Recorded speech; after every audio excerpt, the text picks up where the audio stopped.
Hi everybody, I'm Amy from the Cauldron, and in today's episode of Dye Time I'm going to dye this little piece of roving. Now there is about 6 grams of roving in there. I've never dyed roving before, so I am quite scared.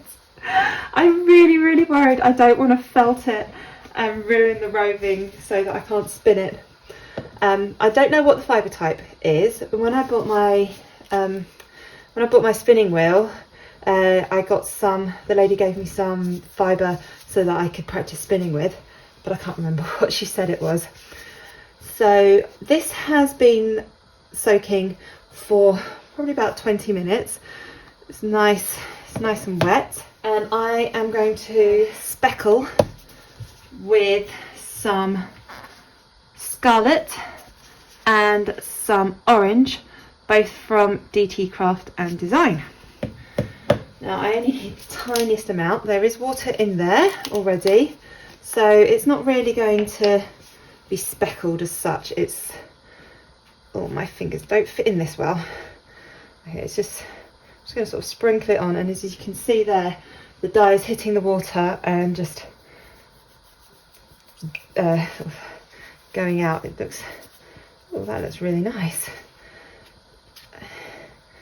You can see where the dye is hitting the fibre, sort of staying there, but where it's hitting the water, it's just flowing out. Now let me clean my fingers off really badly. Oh man. My hands are dry. I washed them properly, I've dried them, and I have got my mask on, and I'm going in with a tiny little bit of orange. Just sprinkle that around. I have absolutely no idea how this is going to turn out.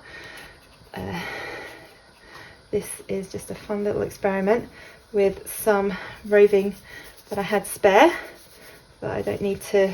I've got more roving that I bought specifically to dye, but I thought I'd just test it out with these little scrap pieces that I had, just so I don't screw up and felt 100 grams. That would make me very upset. I mean, I don't want to felt this, but 5 grams as opposed to 100 grams isn't such a big disaster. Right, wash my hands.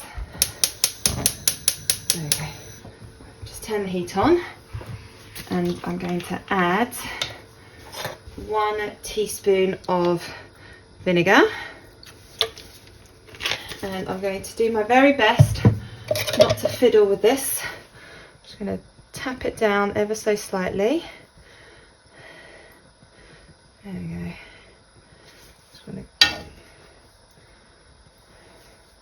And a little bit more water I'm just going to add here.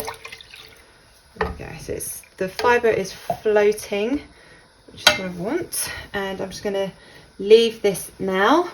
I'm not going, the heat is on low. I need to keep an eye on this because I don't want it to start bubbling, and it's the bubbling which will start causing agitation, which will felt the fibre, and I don't want that. So I want to keep this as low as possible. So I want it to be steamy but not bubbling. So I don't know how long that's going to take.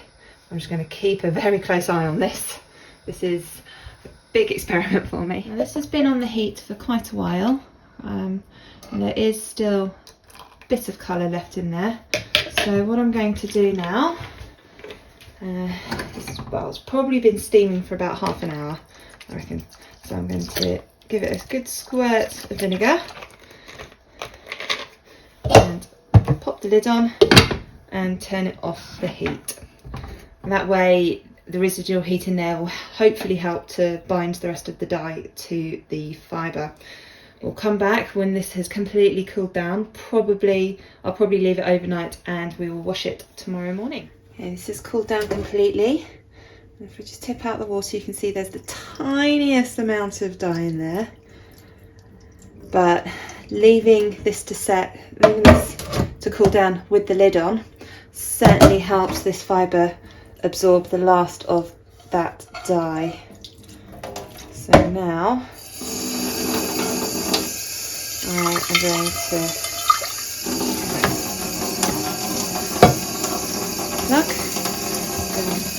this. I am not going to pour the water straight on it or use any washing up liquid, so I'm just going to gently tap and squeeze this just to get out any dye that might still be in there. I don't know if I've felted this, but the washing stage is the most dangerous stage when it comes to felting. You can easily over agitate this while washing and felt it, but I can't see any dye coming out of this, which I'm really happy about. So I'm just going to pat this dry and then let it dry naturally. And here is our finished fibre. Now I can't see any of the orange particularly, but the scarlet and orange have blended together to make this gorgeous colour. It's pretty solid. There are some little specks that aren't, but my biggest worry about it felting, I don't think I've felted it. You can see the fibre does pull apart quite easily. This should be quite good to spin now. So that is going to be my challenge next. I am going to spin this and see how it turns out. Now I'm going to try and spin this red fibre. Now, this isn't going to be a spinning tutorial. I am very, very new to spinning, but I can show you I can still draft this fibre quite easily, which is what I want. So,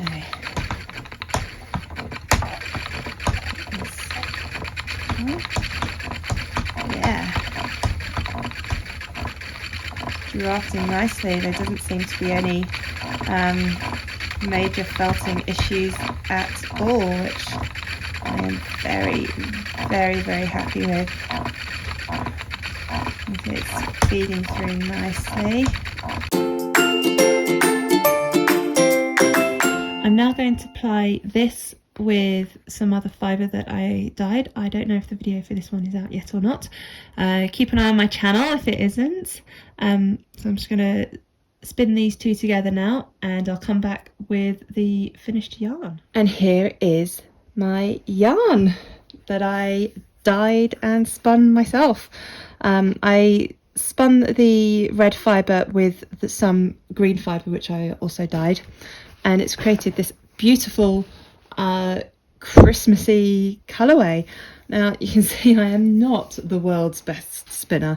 I've got some very loose, thick bits here, some nice little spun bit there, but then I got some very, very thin bits, again more loose bits, but you know, I'm still a learner. I'm a beginner, and yeah, I think this is very special because I dyed all of this and then spun it, and I'm just going to knit it into a little square now. So thank you so much for watching this video. I really hope you enjoyed it. It was slightly different to my usual videos. If you want to see more of this sort of video, please do let me know down in the comments. I do like to experiment and do different things in my videos, so there will always be something different to watch. Thank you so much for watching.